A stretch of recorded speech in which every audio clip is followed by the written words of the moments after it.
후에 바울이 아덴을 떠나 고린도에 이르러 아굴라라 하는 본도에서 난 유대인 한 사람을 만나니 글라디오가 모든 유대인을 명하여 로마에서 떠나라 한 거로 그가 그 안에 브리스길라와 함께 이달리아로부터 새로 온지라 바울이 그들에게 가매 생업이 같으므로 함께 살며 일을 하니 그 생업은 천막을 만드는 것이더라.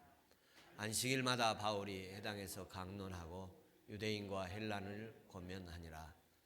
실라와 디모데가 마게도냐로부터 내려오매 바울이 하나님의 말씀에 붙잡혀 유대인들에게 예수는 그리스도라 밝히 증언하니 그들이 대적하여 비방하거늘 바울이 옷을 털면서 이르되 너희 피가 너희 머리로 돌아갈 것이요 나는 깨끗하니라.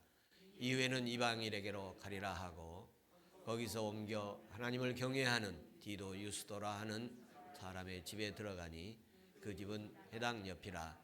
또 회당장 그리스도와 온 지방과 더불어 주를 믿으며 수많은 고린도 사람도 듣고 믿고 침례를 받더라.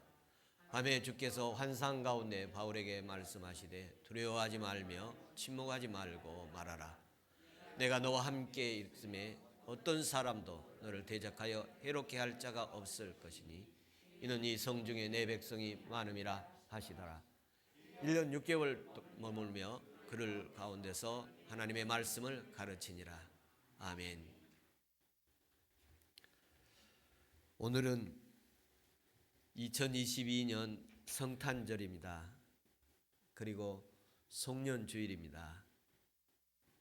송년주일을 맞이해서 또 성탄절을 맞이해서 이 땅에 생명의 빛으로 오시고 평화로 오신 예수님의 평화가 이 땅에 가득하길 기원합니다.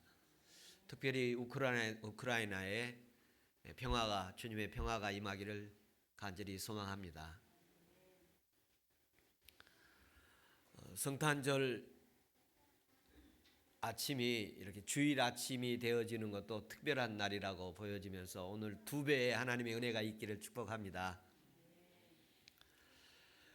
오늘 말씀은 사도행전 18장 사도 바울의 2차 선교 사역 중에서 고린도에서의 한 사역 내용입니다. 오늘 본문 말씀 사도행전 18장 1절부터 11절 말씀 가운데 밤에 주 예수를 체험하라 이런 말씀으로 준비했습니다. 예수님 밤에 오셨지 않습니까? 밤에 오신 이유가 있는데 밤에 오신 예수님 탄생을 축하하고 또 밤에 오신 예수님 만나는 체험이 있기를 축원합니다. 오늘 우리가 함께 읽은 사도행전 18장 1절부터 4절 말씀까지 보면 사도 바울이 평생 동역자를 만나는 장면이 나옵니다. 사도 바울이 고린도에서 아굴라와 브리스길라 이 부부를 만납니다. 어느 때 만나는가에 대해서 1절 2절에 말씀하시고 있는데요. 글라디우스 황제 때 만났다 그렇게 표현을 하고 있습니다. 이 글라디우스는 AD 42년부터 54년까지 12년간 로마를 통치했던 황제입니다. 그 통치하던 시절에 AD 49년에 로마에서 유대인들을 추방하는 추방령을 내린 적이 있습니다.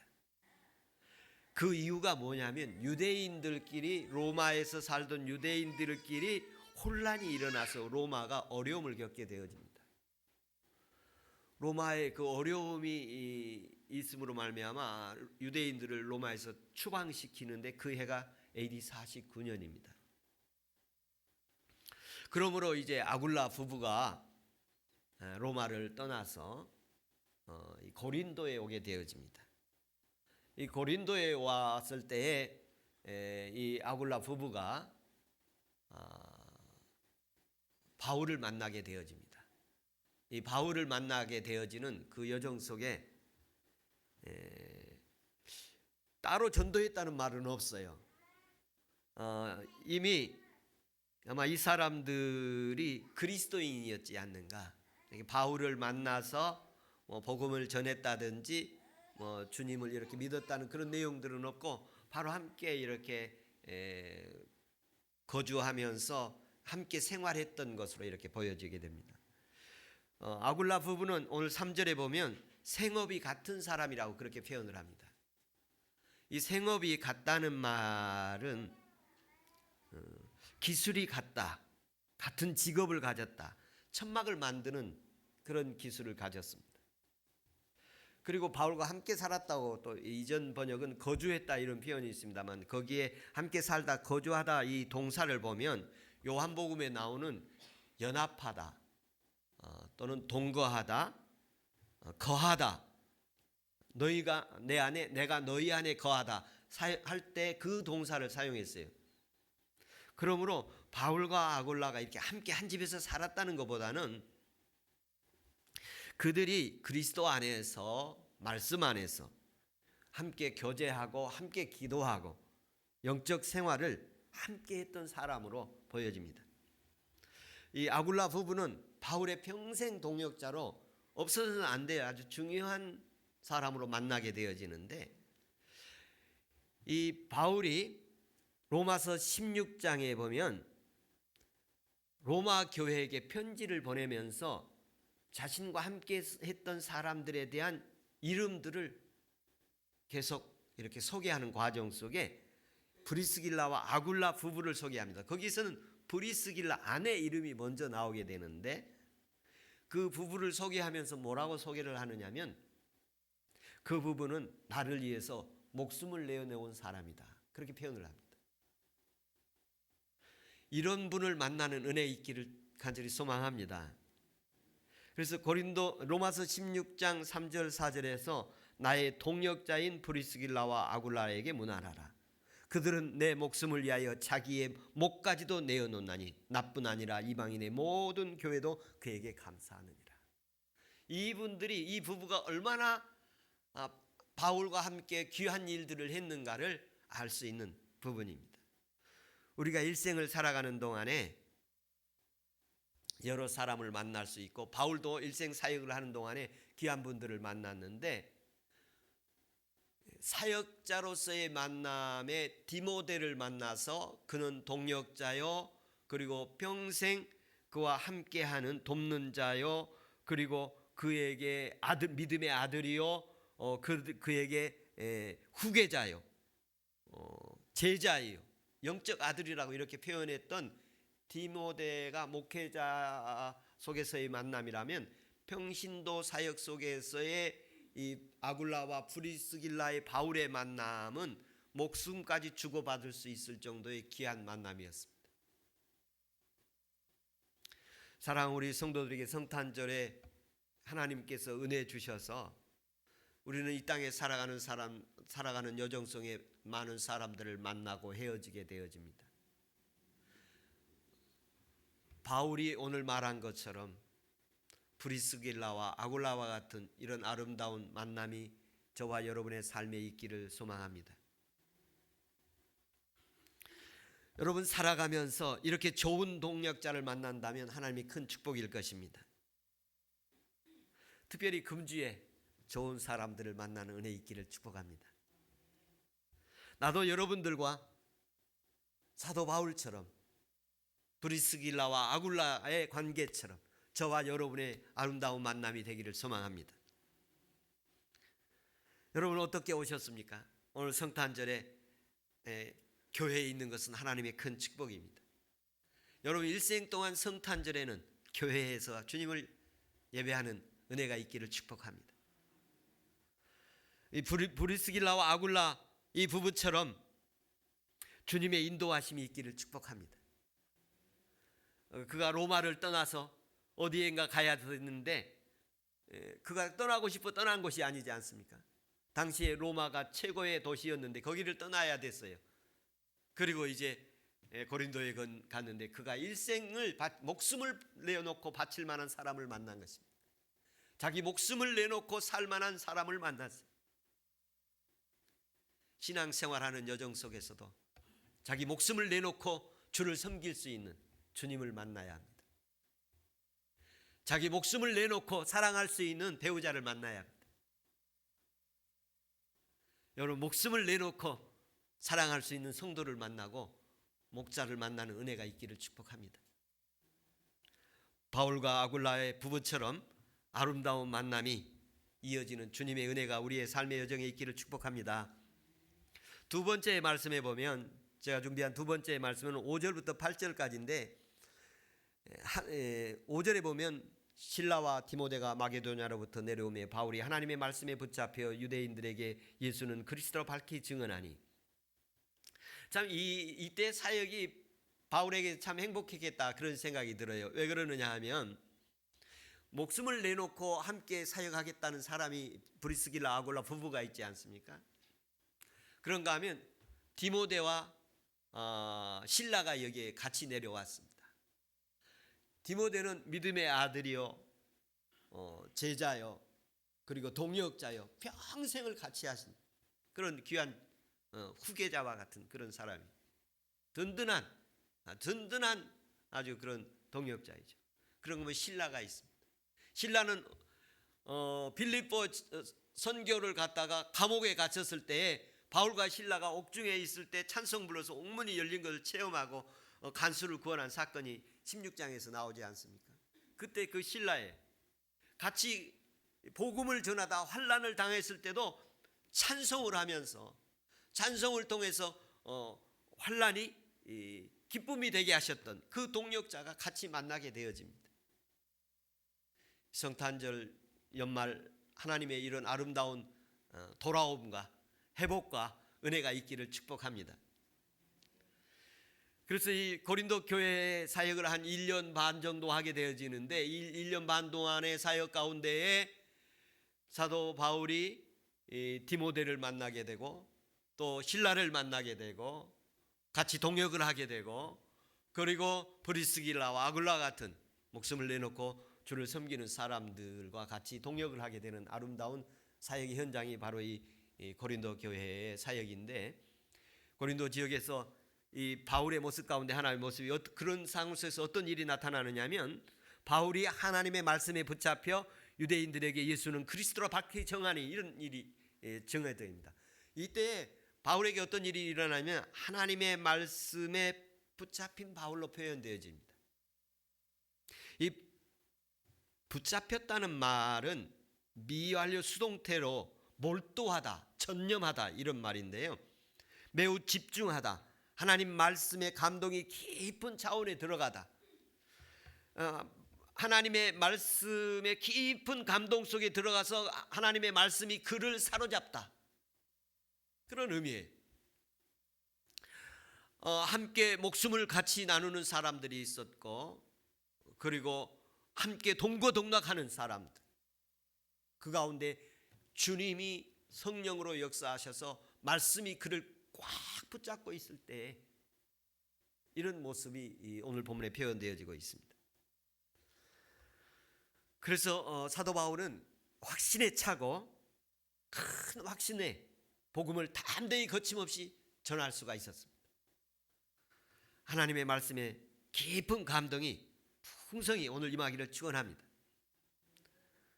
하나님의 말씀에 붙잡힌 상태로 오늘 주의 예배 드려지는 은혜가 있기를 축복합니다. 바울이 하나님의 말씀에 붙잡혀서 유대인들에게 예수는 그리스도라고 밝히 전했다. 예수는 그리스도다 이렇게 전했습니다. 이 밝히 증언했다는 건 담대히 말했다, 분명하게 말했다, 감동적으로 말했다 이런 동사입니다. 이렇게 밝히 증언할 수 있었던 것은 하나님의 말씀이 그를 붙잡고 있었기 때문이에요. 지난주에 아덴에서 설교할 때에는 그가 가지고 있던 지식에 아주 현란한 설교를, 철학적 설교를 했었죠. 지난번 설교했던 아덴에서 설교했던 자세와 굉장히 상반된 자세, 다른 자세에 이제는 철학적으로 설교를 했어요. 수사학적으로 설교를 했습니다. 그런데 성령의 역사가 미비했습니다. 그리고 고린도에 와서는 아주 설교를 아주 바꿉니다. 이제 철학적인 이론적인 설교 논리적인 설교보다는 성경에 있는 그대로 말씀을 선포한 거예요. 예수는 그리스도다. 예수는 그리스도이십니다. 오늘 성탄절에 이 땅에 오신 예수님 그리스도로 오셨습니다. 구원자로 오셨습니다. 이런 말씀의 선언이 이제 어떤 요즘 말로 말하면 세상의 이야기를 하는 것도 아니요, 문학적인 설교도 아니요, 철학적인 설교도 아니요, 심리학적 설교도 아니고 오직 복음만을 전했습니다. 예수는 그리스도라고 하나님 말씀 중에서 가장 핵심된 예수는 그리스도다 이렇게 전했습니다. 제가 어제 뉴스 보니까 명동에 40만 모였다고 뭐 이렇게 얘기 들리더군요. 성탄절이면 교회에 모이는 은혜가 있기를, 이 땅에 사람들이 교회에 모여 주님을 찬양하고 경배하는 모습이 있기를 소망합니다. 이 말씀에 붙잡혀 이렇게 하나님 말씀에 붙잡히려면 사도 바울이 어떻게 했을까 생각해 보게 됐는데요. 기도하고 기도했을 것입니다. 하나님의 말씀에 붙잡히려면 기도하는 일과 말씀 사역에 전념해야 됩니다. 그래서 사도들도 우리가 기도하는 일과 말씀 전하는 일에 전념하리라 그렇게 말씀하셨죠. 기도하고 또 기도하면 하나님 말씀에 붙잡히는 은혜가 있을 줄로 믿습니다. 최근에 제 경험을 좀 얘기한다면 몇 번 말씀드린 것 같습니다만 성경을 읽을 때 예수 그리스도가 보이게 되어집니다. 특별히 예수 그리스도가 보이게 되어집니다. 예수 그리스도는 구원자이십니다. 하나님이 준비한 구원자이시고 하나님이 예비하신 구원자이십니다. 예수는 그리스도이십니다. 이 말만 들어도 설레이고 벅차고 감동이 되어집니다. 그리고 예수는 주님이십니다. 예수님은 주님이십니다. 예수님은 다시 오실 주님이십니다. 예수님은 나의 삶의 주인이십니다. 나의 왕이십니다. 예수님은 나의 주님이십니다. 이 말이 들어오는데 설레이고 감동이 되고 뜨겁습니다. 이전에 들어온 것과 전혀 다른 그런 말씀 들어옵니다. 들어오는데 내 몸에 들어오게 됨을 느낍니다. 내 몸에 들어옴을 느낍니다. 내 내면으로 들어옴을 느낍니다. 예수님께서 내가 문 밖에서 두드리니 문을 열면 내게 들어오시겠다고 하셨는데 제가 이렇게 문을 열지도 않았는데 들어오심을 느끼면서 어떤 말씀이 생각났느냐면 부활하신 주님께서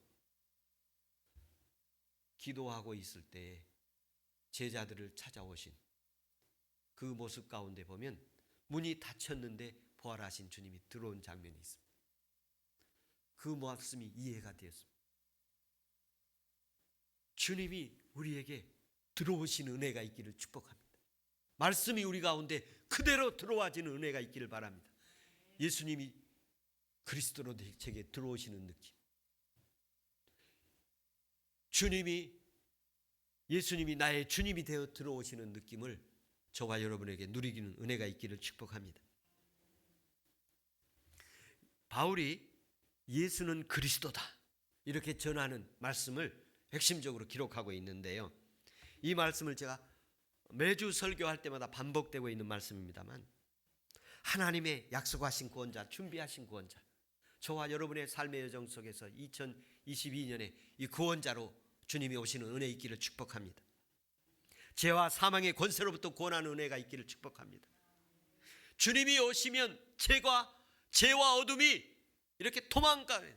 주님은 죄와 어두운 세력을 몰아내는 능력이 있으십니다.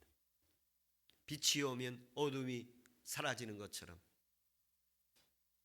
어두움과 죽음의 그늘에서 무의미한 삶에서 시리에 빠진 삶에서 죽음의 그늘에서 구원하신 주님 되시기를 축복합니다. 질병과 질곡의 삶에서 고난의 삶에서 구원하시는 주님이 되시기를 축복합니다. 영적인 차원에서 하나님의 심판 앞에 놓인 저주와 진노에서 구원하시는 은혜가 있기를 바랍니다. 하나님의 진노가 지금도 우리 가운데 있다면 거두어지신 은혜가 있기를 바랍니다. 화가 나 있다면 화 푸시는 은혜 있기를 축복합니다. 오늘 우리 성도들에게 마음에 서운한 것이 있거나 화가 있거나 또 속상한 것이 있으면 주님이 풀어주시는 평화가 임하기를 축원합니다. 심판과 멸망에서 구원하십니다.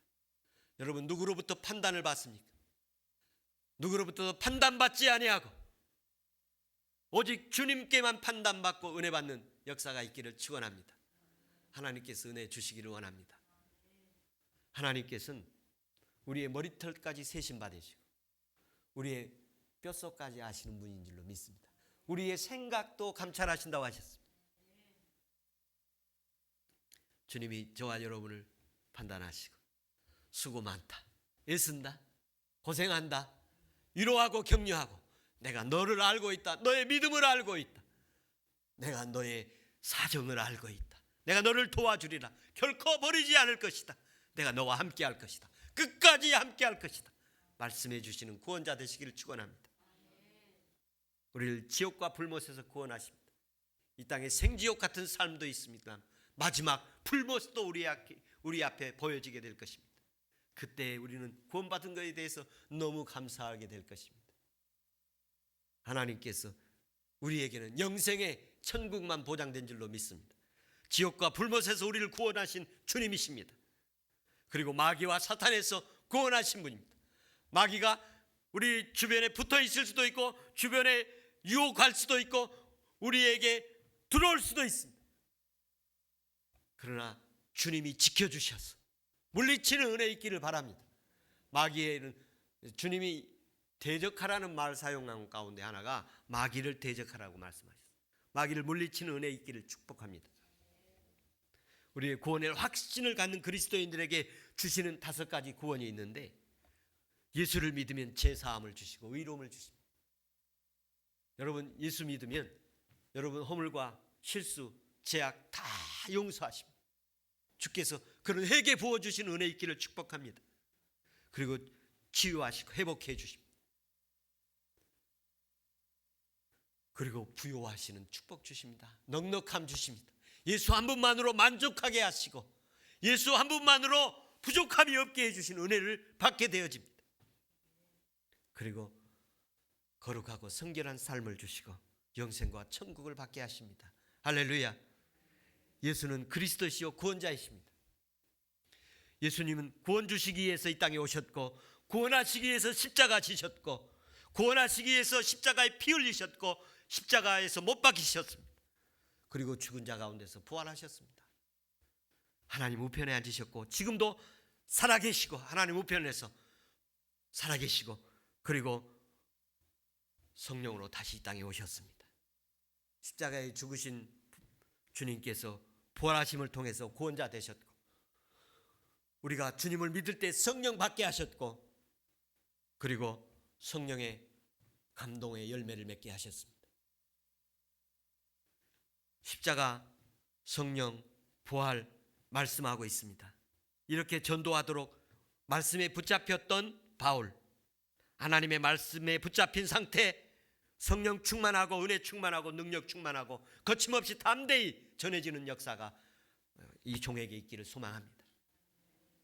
그래서 예수 그리스도는 오직 그리스도다. 예수는 그리스도다. 예수는 주님이시다. 이 예수, 주 예수를 전하는 은혜 있기를 소망합니다. 6절부터 11절 말씀 가운데 이렇게 전하는데 다 아멘이 아니라 그 가운데 반대하고 비방하고 박해하는 사람들도 있었습니다. 유대인들은 6절에 보면 그들이 대적하여 비방하거늘 바울이 옷을 털면서 이르되 너희 피가 너희 머리로 돌아갈 것이요 나는 깨끗하리라. 이유는 이방인에게 가리라. 유대인들은 복음 전파에 대해서 대적하고 비방하고 반대하고 박해를 했습니다. 바울은 그 박해에도 두려워하지 않고 그들을 책망합니다. 그런 가운데 죽게 돌아온 자들이 있었습니다. 유대인들은 대적하고 비방하고 반대하는데 이방에게 복음을 전하니까 이방인들이 죽게로 돌아왔습니다. 반대하는 자들도 있지만 또 죽게 돌아오는 사람들도 있어서 함께 따르는 자들과 함께 복음 사역이 박해 속에서도 이루어지게 됩니다. 안식일마다 해당에서 강론을 했는데 유대인들과 헬라인들을 권면했다. 4절에 말씀합니다. 예수를 믿고 따르는 사람들은 해당에서 참석하게 되는데 유대인들이 이제 반대하고 방해하고 배척을 하니까 이제 따로 해당 옆에 있는 디도 유스터라는 집의 사람이 예수를 믿게 되고 그의 집에서 예배드리기 시작하게 되었습니다. 이 디도 유스터라는 사람은 하나님을 공경하는 해당에 참석하던 사람이었어요. 그런데 거기서 바울을 만나게 되고 복음을 듣고 예수를 믿고 해당에서 이제 바울이 강론할 게 없게 되고 배척을 하고 반대하고 비방을 하니까 따로 모이게 돼. 이 사람의 집에서 모이게 되어집니다. 박해가 있을 때에도 하나님의 말씀에 붙잡히는 사람이 있고 하나님의 말씀을 따르는 사람들이 있었습니다. 유대인들이 반대하니까 이방인에게 복음을 전했고 이방인들을 통해서 예수 믿는 사람들이 모이게 되어지고 그리고 고린도에서 교회가 시작되어지게 되는 것이 바로 이 모임이 고린도 교회의 시작이 되어지게 되어집니다. 고린도에서 예수 그리스도를 믿고 살아가는데 오늘 해당장도 그의 가족들이 예수를 믿고 같이 주님을 섬기게 되어집니다. 박해가 있을 때에도 말씀에 붙잡혀서 복음을 담대히 전했고 박해가 있을 때에도 예수를 믿는 사람들이 생기고 박해가 있을 때 목숨을 걸어놓고 돕는 동역자들도 이렇게 오고 박해가 있을 때에도 이 아름다운 하나님의 은혜의 사람들이 있음을 보게 되어집니다. 그리고 오늘 말씀 10절 말씀에 보면 바울이 이렇게 굉장히 어려움을 겪고 있을 때 어떤 현상이 나타나느냐면 디모데와 실라가 와서 동역을 해주도록 도와주고 있고 브리스길라 아굴라가 목숨을 내놓고 주님을 섬기고 해당장이 가족과 함께 다 예수를 믿고 협력을 하고 또 다른 많은 사람들이 믿고 따르는데 어려움이 심하니까 하나님이 그에게 직접 나타나셔서 위로하고 격려해 주시는 장면이 있습니다. 오늘 본문 말씀 10절에 보면 이렇게 기록되어 있습니다. 내가 너와 함께 있으면 어떤 사람도 너를 대적하여 해롭게 할 자가 없을 것이니 이 성중에 내 백성이 많음이라. 9절에 보면 밤에 주께서 환상 가운데 바울에게 나타나여 말씀하시되 두려워하지 말며 침묵하지 말라. 환상 가운데 나타납니다. 9절에 보면 환상 가운데 나타나서 두려워하지 말고 침묵하지 말아라. 내가 너와 함께 할 것이다. 너를 이 성중에 너를 해할 사람이 없을 것이다. 너를 해롭게 해칠 사람이 결코 용납하지 않을 것이다. 이렇게 말씀을 하십니다. 저는 이 말씀 가운데 몇 가지가 있었는데요. 그 중에 밤에 환상이 보였다. 그렇게 표현이 있습니다. 서두에 말씀드릴 때 예수님께서 밤에 오셨다. 의미가 있다고 말씀했는데요. 밤이라는 게 하루의 낮과 밤을 가리키는 그 밤을 말합니다. 성경에서는 낮과 밤을 창조할 때도 말씀하고 있습니다만 또한 영적 의미들도 부여하고 있습니다. 밤은 성경에서 고난의 상황, 박해의 상황, 어두움의 상황, 악한 세력들이 공격하는 상황 등의 여러 의미들로 용어를 상징적으로 사용하고 있습니다. 바울의 사역에서 비난하고 반대하고 대적하는 자들을 말하며 어려움에 처해 있을 때 주님이 직접 나타나서 도와주고 어려움을 극복해 나가도록 돌파해 나가도록 용기를 주시는 말씀입니다. 바울이 주님과 직접 만남으로 두려운 상황 속에서 두려움을 극복하고 박해와 비난과 조롱과 반대 속에서 돌파해내는 힘을 받게 하셨습니다. 이 어려운 상황이 오더라도 여러분 낙심하지 않도록 은혜 주시기를 축복합니다. 주님을 직접 만나는 은혜가 있기를 축원합니다. 밤에 살아계신 주님을 체험하기를 축원합니다. 낮에 주님이 오시면 찬양과 영광을 돌리시고 밤에 주님이 오시면 기도하시길 바랍니다. 하나님 기도하면 주님이 밤중에 찾아오실 것입니다. 그리고 거기서 그 기도의 노래를 듣고 주님이 나타나셔서 두려워하지 말라, 침묵하지 말라, 이 성에 너를 해할 자를 두지 않겠다. 이렇게 말씀해 주신 은혜 있기를 축복합니다. 성도들의 삶의 여정에서도 마찬가지로 어려운 상황이 오히려 주님이 살아계셔서 역사하시는 기회가 되기를 축복합니다. 어려움이 온다고 두려워하지 마십시오. 낙심하지 마십시오. 오그라들지 말고 위축되지 마십시오. 무기력해지지 마십시오. 좌절하고 포기하지 마십시오. 어려운 상황이 올 때도 믿음을 지키고 기도하십시오. 그러면 주님이 살아계심을 보여주실 것입니다. 옥문이 열리게 할 것이고 바다 위를 걷게 하실 것이고 박해와 환난과 비난과 조롱을 이겨내게 할 것입니다. 주님이 살아계셔서 나타나셔서 두려워하지 말라, 침묵하지 말라, 너를 해할 자가 없다. 여러분, 거짓과 불의와 비난과 조롱 이런 것들은 복음적인 게 아닌 성령의 역사가 일어나면 안개처럼 구름처럼 사라질 것들입니다. 거짓들은 진실이 있으면 언제나 요동치다가 없어지게 되어 있습니다. 여러분, 진리에 붙잡혀 말씀에 붙잡혀 사는 은혜 있기를 축복합니다. 이렇게 함으로 고린도 교회가 세워지게 되어집니다. 바울과 함께 했던 이런 브리스길라와 아굴라, 그리고 디모데와 실라, 그리고 말씀에 붙잡힌 바울이 고린도 교회의 1년 반 사역에 아름다운 교회가 세워지게 하는 것처럼 저와 여러분을 통해서 이 땅에 하나님의 교회가 아름답게 세워지는 은혜가 있기를 축복합니다. 성탄절에 이 주님이 환난 가운데 밤에 오신 것처럼 저와 여러분의 밤이 있다면 주님이 나타나셔서 환상 가운데 오셔서 두려워하지 말아라, 침묵하지 말아라, 이 성에 너를 해할 자가 없다, 담대하라, 머물며 복음을 전해라, 이렇게 말씀해 주신 은혜 있기를 축복합니다. 기도하겠습니다.